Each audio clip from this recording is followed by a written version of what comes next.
Hi, welcome back guys. Today we are talking about how to find and replace text in Microsoft Word.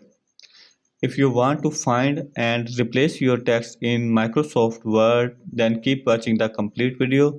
In this tutorial, I will show you how you can easily find and replace the text in Microsoft Word. Today we are going to look at how to find and replace text in Microsoft Word. Please note that these steps apply to Microsoft Word on a PC. We will cover this topic in Word for Mac in a separate tutorial.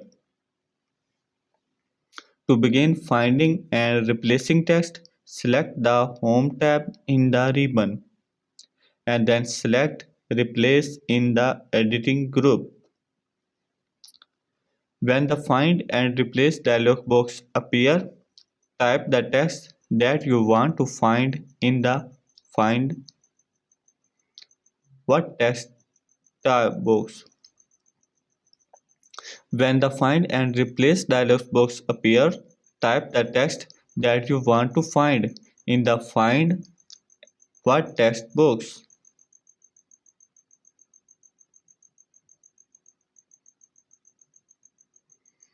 Next, type the replacement text in the Replace with text box.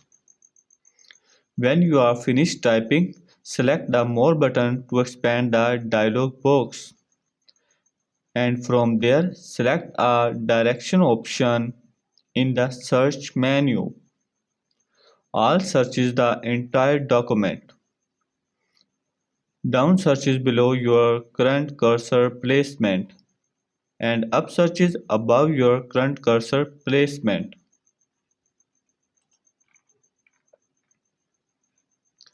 You can also refine your search with additional options such as match case, which is lowercase and uppercase letters, and file whole words only, which will prevent Word from finding words that are part of compounds. For example, if you search for sun, it would not find sunshine. Once you have refined your search, select Find Next to find the next occurrence of the text, followed by Replace to make the replacement.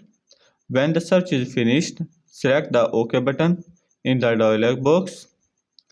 Alternatively, you can select Replace All to make all the replacement at once, and then select OK in the dialog box, reporting how many replacements were made. Finally, select the Close button. Note that you can also press the keyboard shortcut Ctrl plus H to open the Find and Replace dialog box directly in the Replace tab. And as always, remember to save your file to save your changes. For many more Microsoft related tutorials, please visit our channel and watch our previous videos. All the links are given below in the description box. Feel free to leave me a comment if there is a specific topic that you would like me to talk about in the future. And please subscribe to my channel so that you don't miss upcoming tutorials, and give this video a thumbs up if you found it helpful. Thank you so much for watching. I will see you guys later. Bye.